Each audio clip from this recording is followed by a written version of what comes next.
नमस्कार सर्वांचं study with Ketaki या यूट्यूब चॅनलमध्ये. मित्रांनो, आजचा टॉपिक तुम्हाला थंबनेलवरून समजला असेलच आणि आजचा व्हिडिओ शेवटपर्यंत नक्की बघा, कारण सर्व इम्पॉर्टंट पॉईंट्स योजनेत समजून सांगितलेले आहे. आणि जसे जसे पुढे जाऊ त्याप्रमाणे तुमच्या लक्षात येईलच की हो, या टॉपिकवर प्रश्न येऊन गेलेले आहेत.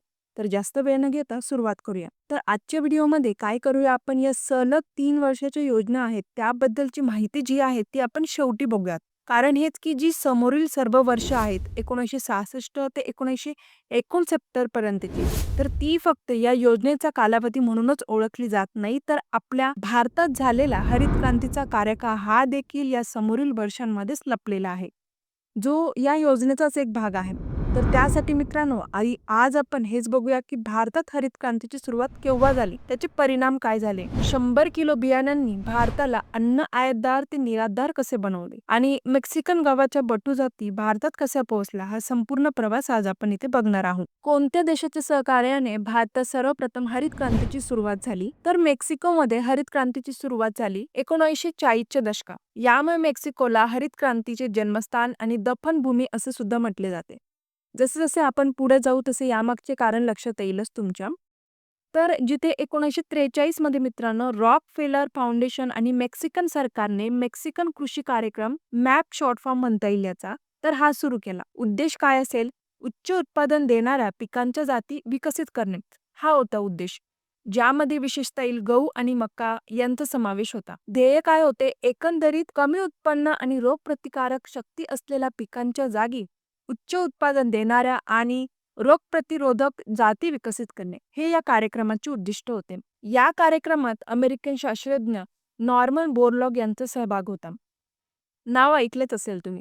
जेव्हा जेव्हा हरित क्रांतीचा उल्लेख होतो मित्रांनो, तेव्हा अनेकदा हरित क्रांती सुरू करण्याचे श्रेय त्यांनाच दिले जाते. नॉर्मन बोरलॉग कोण होते, त्यांचे कार्य काय होते? अमेरिकन कृषी शास्त्रज्ञ नॉर्मन बोरलॉग यांना मेक्सिकोमधील एका नवीन कृषी संशोधन केंद्राचे नेतृत्व करण्यासाठी नियुक्त करण्यात आले होते, जेणेकरून देशातील कमी पीक उत्पादनाची समस्या सोडवता येईल. डॉक्टर बोरलॉग मेक्सिकोला गेले, जिथे त्यांनी बुरशी आणि रोगांना प्रतिकार करणारा आणि उच्च उत्पादन देणारा एक संकरित गहू तयार केला. आणि त्यांच्या या कार्यामुळे अन्न उत्पादनात लक्षणीय वाढ झाली आणि जगाच्या अनेक भागांमध्ये भूक आणि गरिबी कमी करण्यास मदत झाली.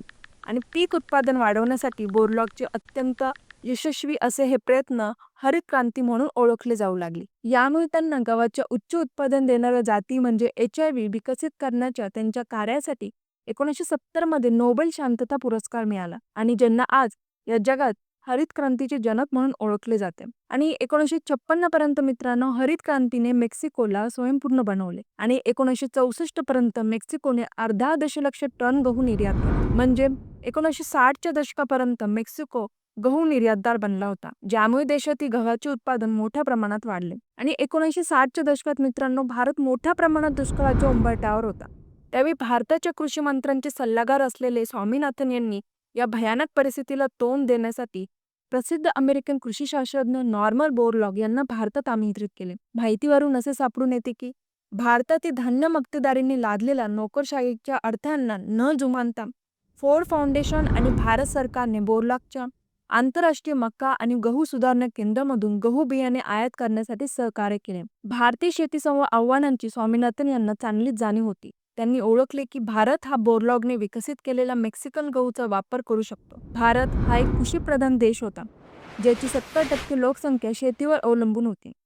डॉक्टर स्वामीनाथन भारत सरकारला शेतीमध्ये HIV बियाणे वापरण्यासाठी पटवून देण्याचा प्रयत्न करत होते. आपल्या मालवाहू अस्तित्वाचे हे कमकुवत करणारे चक्र आपल्याला तोडण्याची गरज आहे.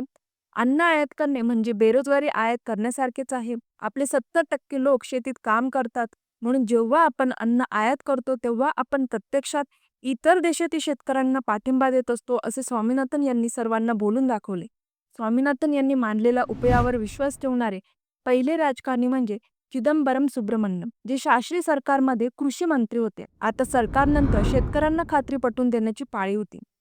स्वामीनाथन यांनी शेतकऱ्यांना पेरलेल्या बियाणांचे प्रात्यक्षिक प्लॉटद्वारे नवीन बियाण्याच्या जाती वापरण्यास राजी केले आणि पेरलेल्या बियाणांनी चांगले परिणाम दिले. शेतकऱ्यांची चिंता कमी करण्यासाठी निकाल पुरेसे आशादायक होते, हे सिद्ध करून की या नवीन पद्धती दीर्घकालीन अन्न टंचाई दूर करू शकतात. ज्याची सुरुवात लहान प्रमाणात चाचण्यांपासून झाली.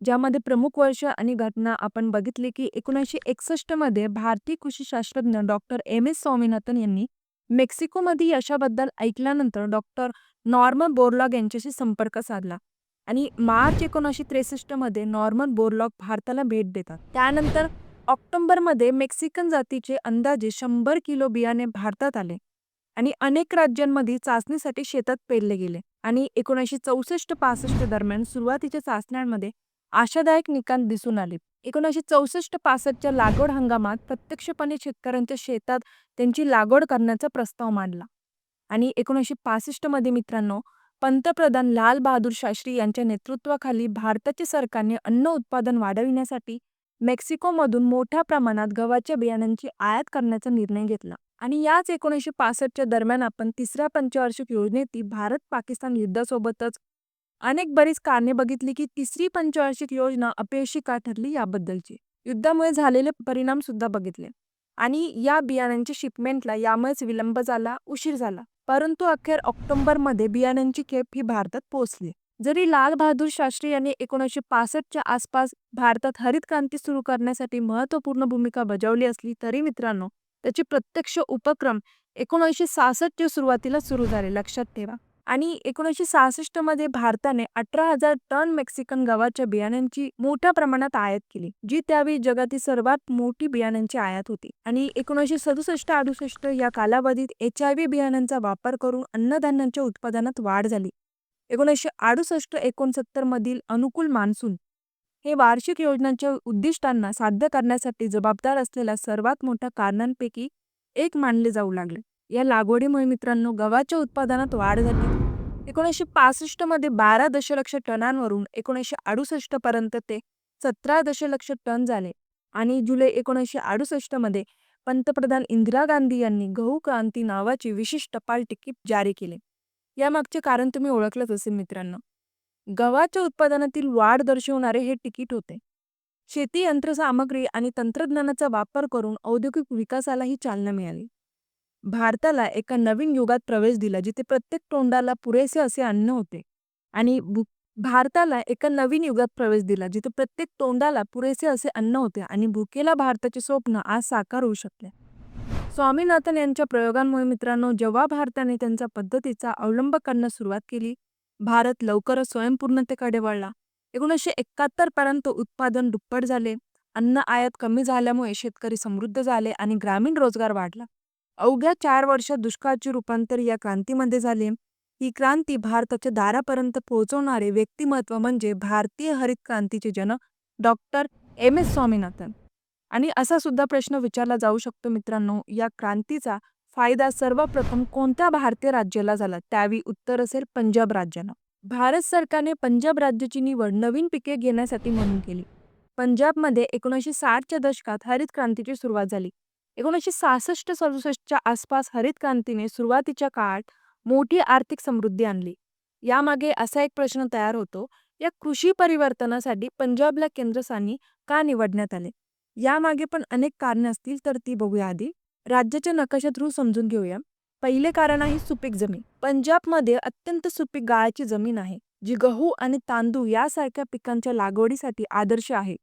सुपीक माती आणि पाण्याच्या उपलब्धतेमुळे आणि अजून एक महत्त्वाचे कारण सिंधू मैदानाची उपस्थिती, ज्यामुळे ते सर्वात सुपीक मैदानांपैकी एक बनते. यामागचे कारण मित्रांनो तुम्हाला गाळाची मृदा या व्हिडिओमधून भेटून जाईल. नक्की जाऊन बघा चॅनलवरील मृदा संपत्तीचे सर्व व्हिडिओ. त्यानंतरचे दुसरे कारण येईल स्थापित सिंचन व्यवस्था. राज्यात कालवे आणि कूपनलिका यांचे विकसित जाळे होते, जे पाण्याची जास्त गरज असलेल्या HIV पिकांसाठी अत्यंत महत्त्वाचे विश्वसनीय सिंचन प्रदान करत होते. आणि मुख्य कारण म्हणजे आपला शेतकरी. पंजाबमध्ये शेतकऱ्यांनी नवीन कृषी पद्धतीचा आणि तंत्रज्ञानाचा त्वरित अवलंब केला, ज्यामध्ये काय येईल मग रासायनिक खते, कीटकनाशके आणि सुधारित सिंचनाचा वापर देखील समाविष्ट होता. पण मित्रांनो पंजाबमध्ये सुरुवातीच्या काळात समृद्धी अनुभवली असली तरी हरित क्रांतीचा संपूर्ण भारतात बराच वाद झाला. भारताच्या सर्व भागांमध्ये हरित क्रांती एकसारखी यशस्वी झाली नाही. त्याचा परिणाम सर्वात जास्त अशा प्रदेशांमध्ये झाला जिथे सिंचनासाठी पुरेसा पाणी पुरवठा उपलब्ध होता आणि जिथे शेतकरी नवीन तंत्रज्ञान आणि इनपुट स्वीकारण्यास इच्छुक आणि सक्षम होते. जसे की मॅपवरून आपण बघू शकता आणि अंदाज लावू शकता पंजाबच्याच आसपासचे राज्य असतील. पंजाबमधील लक्षणीय यशानंतर हरित क्रांतीच्या धोरणांचा विस्तार हळूहळू हरियाणा आणि उत्तर प्रदेशसह भारताच्या इतर भागांमध्ये जसे की राजस्थानचे काही भाग इथपर्यंत हरित क्रांतीचा प्रभाव आणि प्रसार करण्यात आला. आणि आपल्या महाराष्ट्रात हरित क्रांतीची सुरुवात कधी झाली ते बघूया. आपल्या महाराष्ट्राची निर्मिती 1 मे 1960 रोजी झाली, दुसऱ्या पंचवार्षिक योजनेच्या काळात. आणि दरवर्षी 1 जुलै रोजी राज्यात कृषी दिन साजरा केला जातो. तर हा दिवस महाराष्ट्रातील हरित क्रांतीचे जनक वसंतराव नाईक यांच्या जन्मदिवशी कृषी दिन हा साजरा केला जातो. ते राज्याचे तिसरे मुख्यमंत्री होते. वसंतराव नाईक हे हरित क्रांतीच्या एकूण यशात महाराष्ट्राच्या योगदानात एक महत्त्वाचे व्यक्तिमत्व होते. शेतीवर प्रेम करून आपल्या महाराष्ट्राच्या विकासाची बांधणी नाईकांच्या काळात झाली. शेती मोडली तर देश मोडेल, देशाचे आणि शेतीचे, माणसाचे आणि मातीचे इतके अस्सल नाते सांगणारा हा नेता महाराष्ट्रात हरित क्रांतीचा व महाराष्ट्राला अन्नदानाच्या बाबतीत स्वयंपूर्ण बनवणारा होता. तर अशा प्रकारे मित्रांनो, लाल बहादूर शास्त्रींनी 1965 मध्ये आणि 1968 नंतर इंदिरा गांधीच्या नेतृत्वाखाली लक्षणीय प्रगती झाली. शास्त्रींच्या सरकारने जय जवान जय किसान या घोषणेसह पायाभरणी केली. तर इंदिरा गांधीच्या सरकारने देखील अनेक धोरणांची अंमलबजावणी करून त्याला अधिक प्राधान्य दिले. आपण नेक्स्ट व्हिडिओमधून डिटेलमध्ये समजून घेणार आहोत याबद्दल. आणि हरित क्रांतीच्या इतिहासात अजून एक पॉइंट ऍड करून घ्या मित्रांनो. इथे हरित क्रांती हा शब्द कोणाकडून तयार करण्यात आला होता? विल्यम गोड यांनी तयार केला होता हा शब्द. 1968 मध्ये United State agency for international डेव्हलपमेंटचे विल्यम एस गोड यांनी तयार केला होता. आणि इंदिरा गांधींचे अजून 1-2 पॉइंट या योजनेतील बघूया मित्रांनो. देशाच्या निर्यातीला चालना देण्यासाठी इंदिरा गांधींनी रुपयाचे अवमूल्यन जाहीर केले. याबद्दल आपण तिसऱ्या पंचवार्षिक योजनेत डिटेलमध्ये समजून घेतले होते. पण रुपयाचे अवमूल्यन हे 1966 ते 1967 या पहिले वर्षे असणाऱ्या प्लॅन हॉलिडेमध्ये कालावधी आहे, जून 1966 मध्ये. कारण तिसऱ्या योजनेचा कालावधी हा मार्च 1966 पर्यंतच होता. तर इथे परत एकदा सेम कन्सेप्ट समजून घेऊया. रुपयाचे अवमूल्यन म्हणजे काय? तर परदेशी चलनांचे, उदाहरणार्थ अमेरिकन डॉलरच्या तुलनेत भारतीय रुपयाच्या मूल्यात घट होणे. सोप्या भाषेत सांगायचे झाल्यास पूर्वी जेवढ्या रुपयांमध्ये $1 मिळत होता त्यापेक्षा जास्त रुपयांमध्ये आता $1 मिळत आहे. याचाच अर्थ रुपयाचे मूल्य कमी झाले आहे. या रुपयाच्या अवमूल्यनामुळे परिणाम काय झाला असेल तुमच्या लक्षात आलाच असेल. आयात महाग होते. डॉलरच्या तुलनेत रुपया कमकुवत झाल्याने आयात केलेल्या वस्तू जसे की इलेक्ट्रॉनिक्स वस्तू किंवा कच्चे तेल इत्यादींसारखं बरंच काही महाग होतं. या उलट मग निर्यात स्वस्त होते. ती कशी? तर परदेशी चलन वापर करण्यासाठी भारतीय वस्तू स्वस्त होतात, ज्यामुळे निर्यातीला चालना मिळते. आर्थिक दबाव वाढतो, जसे की परदेशात प्रवास करणे किंवा शिक्षण घेणे महाग होते. म्हणजे देशाच्या अंतर्गतच गुंतवणुकीत घसरण होते, महागाई वाढते. तर आपला प्रश्न काय होता इथे? इंदिरा गांधी सरकारने कोणत्या वर्षी भारतीय रुपयाचे अवमूल्यन केले? 1966 मध्ये हे उत्तर असेल. 1965च्या पाकिस्तानशी झालेल्या युद्धानंतर 1966 मध्ये विशेषतः अमेरिकेने परकीय मदत काढून घेतल्याने परकीय चलन साठ्यावर प्रचंड दबाव निर्माण झाला.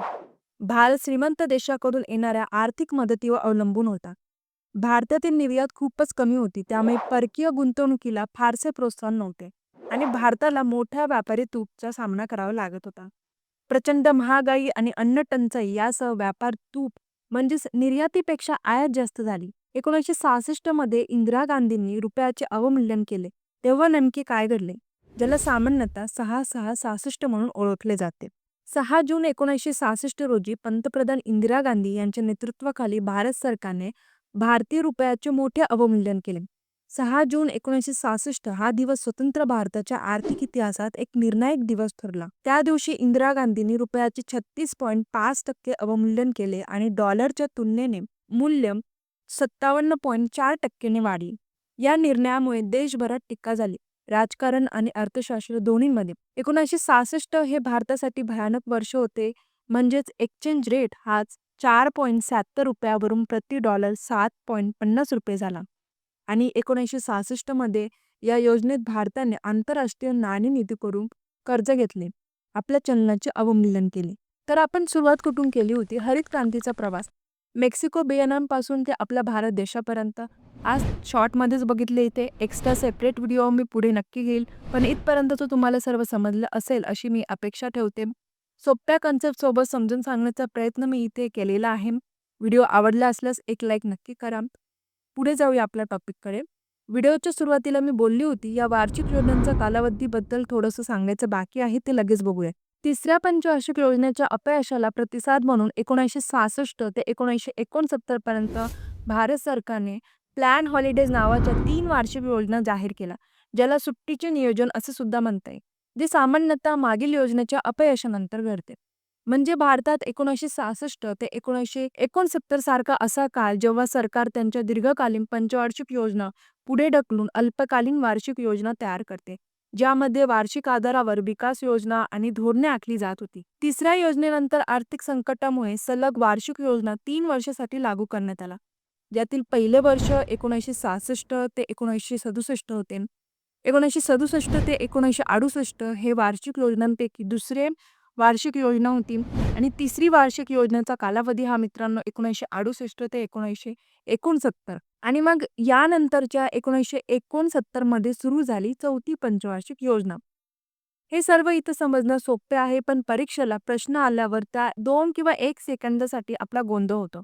जसे की हा समोरील प्रश्न बघा विचारून झालेला आहे परीक्षेला. स्वतंत्र भारतातील पहिल्या प्लॅन हॉलिडेमध्ये कोणत्या कालावधीचा समावेश होता? तर आता यावेळी उत्तर लगेचच दिसेल की पर्याय क्रमांक 3 हा पहिला प्लॅन हॉलिडे मधला कालावधी आहे 1966 ते 1969 पर्यंत. पण समजा असं झालंच की परीक्षेला जाण्याआधी पंचवार्षिक योजनाविषयी एकदा रिव्हिजन करायची राहूनच गेली आणि आपल्याला पहिली पंचवार्षिक योजना ही आठवेल नक्की की ती 1951 ते 1956 पर्यंत चालली. त्यानंतर पुढची 5 वर्ष 1956 ते 1961 पर्यंत दुसरी योजनेला देऊ आपण तिथे. त्यापुढची 5 वर्ष 1961 ते 66 तिसरीला देऊ. पण नेमकी असं करत करत आपण 1966 ते 1971 पर्यंतची 5 वर्ष चौथी योजनेला दिली आणि तेव्हा समजले की किंवा आठवले प्लॅन हॉलिडे चौथी योजनेचा आधी होता की नंतर, किंवा प्लॅन हॉलिडे पण इतर योजनांसारखा 5 वर्षांचाच असेल का? तर असा भरपूर गोंधळ होतो आपला त्या 1-2 सेकंडमध्ये. त्यासाठी तुमचा हा थोडासा वेळ घेतला मी सुरुवातीला हे क्लिअर करण्यासाठी की प्लॅन हॉलिडे हा 3 वर्षाचा कालावधी म्हणून ओळखला जातो आणि या 3 वार्षिक योजनांची प्राथमिक उद्दिष्ट विचारली जातात परीक्षेला. तर आपल्याला या उद्दिष्टांसाठी मागच्या तिसऱ्या पंचवार्षिक योजनेचा संदर्भ घ्यावा लागेल. कारण हेच असेल की मित्रांनो, भारताच्या अर्थव्यवस्थेने मुळात तिसऱ्या योजनेचे धक्के सहन केले आणि चौथी योजना लांबली. त्यासाठी आधी आपण प्लॅन हॉलिडे स्थापन करण्याची कारणे कोणती ती बघूया, म्हणजे आपल्याला योजनेची उद्दिष्ट भेटते. कारणे आपण थोडक्यात बघूयात. पहिले येईल कारण 1962 चे भारत-चीन युद्ध. त्यानंतरचे वर्ष आहे 1965. 1965च्या भारत-पाकिस्तान युद्धामुळे आलेला आर्थिक ताण. या 1962 आणि 1965 वर्षादरम्यानच आपली तिसरी पंचवार्षिक योजनेचा काळ होता. जसे की 1961 ते 1966 दरम्यान. ओके. आणि ज्यामुळे या योजनेला तिसऱ्या पंचवार्षिक योजनेला अपयश आले. हे दुसरे कारण असेल. त्यानंतर मित्रांनो 1965-66 आणि 1966-67 मध्ये तीव्र दुष्काळ पडला, ज्यामुळे अन्न उत्पादनात घट झाली. अन्न उत्पादनात घट म्हणजे काय झाले? महागाई वाढली. वाढती महागाईमुळे जी काही संसाधने होती त्यावेळची तिथे संसाधनांचा तुटवडा आला. मग या सर्व कारणांवरून उद्दिष्ट काय असेल या योजनेचे? कुठे कमी पडलो? तिसऱ्या पंचवार्षिक योजनेत शेती की संकट आणि तीव्र अन्न टंचाईकडे लक्ष देण्याची गरज होती. वार्षिक योजनांचा मुख्य उद्देश कृषी उत्पादनातील तीव्र घसरणीमुळे अर्थव्यवस्थेतील ताण दूर करणे आणि संसाधनांच्या कमतरतेमुळे जी उच्च चलनवाढ झाली यासारख्या तात्काळ समस्यांवर लक्ष केंद्रित करण्यासाठी प्लॅन हॉलिडे सुरू केले गेले. शेती आणि त्याच्याशी संबंधित उपक्रम आणि औद्योगिक क्षेत्र या सर्वांवर समान लक्ष देण्यात आले, ज्यामुळे चलनवाढीचा दबाव कमी करणे हे पण एक उद्दिष्ट बनले. तर तिसऱ्या योजनेच्या अपयशानंतर ही या वेळची उद्दिष्ट साध्य करायची होती. तिसऱ्या योजनेत पण पंतप्रधानांच्या नेतृत्वाखाली आपण भरपूर संकट व्यवस्थापन बघितले. लाल बहादूर शास्त्री यांनी जय जवान जय किसान हा नारा देऊन आजची अन्न आघाडी ही लष्करी आघाडी इतकीच महत्वाची आहे हे ओळखून शास्त्रींनी हरित क्रांतीची औपचारिक सुरुवात केली आणि नंतर इंदिरा गांधी यांनी ती सुरू ठेवली. तर या क्रांतीचा पूर्ण प्रवासात आपण उच्च उत्पादन देणारे हाय इल्डिंग व्हरायटी बियाणांचा मेक्सिको ते भारतपर्यंतचा प्रवास सुद्धा अगदी थोडक्यात समजून घेतला. परीक्षेला ही सर्व समोरील प्रश्न विचारून झालेली आहे, ज्याची उत्तरं आपल्याला या व्हिडिओमधून भेटलेलीच आहेत. आणि अजून एक प्रश्न कव्हर करायचा बाकी आहे इथे, तो म्हणजे हरित क्रांतीपूर्वी भारत कोणत्या देशातून गहू आयात करत असे? अमेरिकेचे पब्लिक ॲक्ट 480 अंतर्गत भारत अमेरिकेकडून गहू आयात करत होता, ज्याला शांततेसाठी अन्न कार्यक्रम असेही म्हणायचे. आपला भारत हा 1954 पासूनच या कार्यक्रमाच्या अंतर्गत गहू आयात करत होता. नंतर ते चुकीचे पाऊल ठरले. कारण यामागची कारणे काय असू शकतात ते बघूया. जसं की आपण बघितलंच आणि आपल्याला माहिती झालीच आहे की 1962-65 मध्ये युद्ध, सलग 2 दुष्काळ यामुळे परिस्थिती आणखी बिकट झाली. त्यावेळी अमेरिकेने भारतावर दबाव आणून अमेरिकेच्या फायद्यासाठी धोरणे बदलण्याचा प्रयत्न केला. जॉन्सन भारताला त्यांच्या हितासाठी धोरणे बदलण्यासाठी धमकावत होता. अमेरिकेने भारताला अन्न पुरवण्याचे आश्वासन मोडण्याची धमकी दिली होती. भारत गंभीर दुष्काळाचा सामना करत असताना आणि अन्नधान्याच्या बाबतीत स्वयंपूर्ण नसताना देखील अमेरिकेने अन्न पुरवठा तात्पुरता थांबवला होता आणि भारताला पाठवल्या जाणाऱ्या गव्हांच्या साठ्यांचे जहाज मुद्दामून उशिरा पाठवण्यास सुरुवात केली. आणि या परिस्थितीवर मात करण्यासाठी भारताने उचललेली पावले कोणती होती याचे उत्तर तुम्हाला या संपूर्ण व्हिडिओमधून भेटले असेलच. आणि मग इथूनच पुढे भारताच्या अन्न सुरक्षिततेची चक्रे जोराने फिरू लागले. भारतात हरित क्रांती करण्याची योजना आखण्यात येत होती, ज्यामध्ये 4 लोकांचे विशेष योगदान होतं. सी. सुब्रमण्यम अन्न आणि कृषी मंत्री. त्यानंतर सुब्रमण्यम यांनी तत्कालीन कृषी सचिव बी. शिवरामन यांची मदत घेतली आणि त्यांना साथ मिळाली ती डॉक्टर एम. एस. स्वामीनाथन यांची. या चौकडीतला चौथा प्लेयर हा देशाबाहेरून आणला होता. नॉर्मन बोरलॉग हे भारतातल्या हरित क्रांतीच्या या टीममधला चौथा प्लेयर होता. आणि या योजनांच्या अखेरीस मित्रांनो अन्नधान्य 95 दशलक्ष टनांपर्यंत पोहोचले असे माहितीवरून सापडून येते.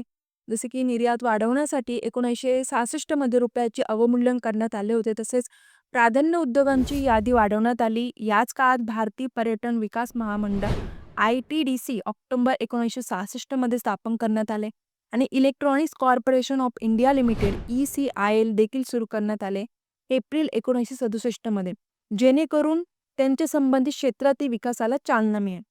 1960च्या दशकात घडलेला घटनांचा संदर्भ इथे आपल्याला परत एकदा भेटतो. आणि एकूणच मित्रांनो या वार्षिक योजनांनी भारताला थोडा मोकळा श्वास घेण्यास जागा दिली. म्हणजे जशी ही योजना चालू झाली परत दुष्काळ पडून गेला 1966 ते 67 मध्ये. म्हणजे 1965-66 दुष्काळ होताच परत दुष्काळ पडला. पण अशा वेळेस 1966चे जे खरीप हंगाम होते त्यामध्ये आपण हरित क्रांतीला सुरुवात केली आणि 6 जून 1966 रोजी रुपयाचे 36.5% अवमूल्यन घडून आणण्यात आले. डॉलर महाग झाला आणि रुपयाची किंमत कमी झाली. आणि दुसरी वार्षिक योजना आली 1967 ते 1968 मध्ये, जिथे अर्थव्यवस्थेची परिस्थिती सुधारण्यास सुरुवात झाली. कारण हरित क्रांतीच्या तंत्रज्ञानामुळे आणि पुरेशा मान्सूनच्या प्रभावामुळे पावसामुळे अन्नधान्य उत्पादन वाढू लागले आणि 1967-68 मध्ये अन्नधान्यांचे हायेस्ट उत्पादन झाले, जी एक चांगली गोष्ट झाली. आणि तिसऱ्या वार्षिक योजनेत काय झाले, अन्नधान्य उत्पादन व किमती स्थिरावला आणि व्यवहार तोलाची परिस्थिती सुधारली आणि चौथी योजना सुरू करण्यास योग्य परिस्थिती निर्माण झाली. तर इतका होता आपला 1951 पासूनचा तर 1969 पर्यंतचा प्रवास पहिल्या 4 व्हिडिओमधून कव्हर करून घेतला. तर मित्रांनो पंचवार्षिक योजना या पार्ट 4 मध्ये आज आपण इथेच थांबूयात. परीक्षेला जाण्याआधी वेळात वेळ काढून चॅनलवर अपलोड झालेले सर्व ॲनिमेटेड व्हिडिओ नक्की जाऊन बघा. लवकरच पुढचा पार्ट सुद्धा अपलोड करेल मी. आजचा टॉपिक तुम्हाला आवडला असेल तर प्लीज व्हिडिओला लाईक करा, आपल्या फ्रेंड्ससोबत पुढे शेअर करा आणि स्टडी विथ केतकी या चॅनलला नक्की सबस्क्राईब करा. आणि धन्यवाद सगळ्यांची इतका वेळ दिल्याबद्दल.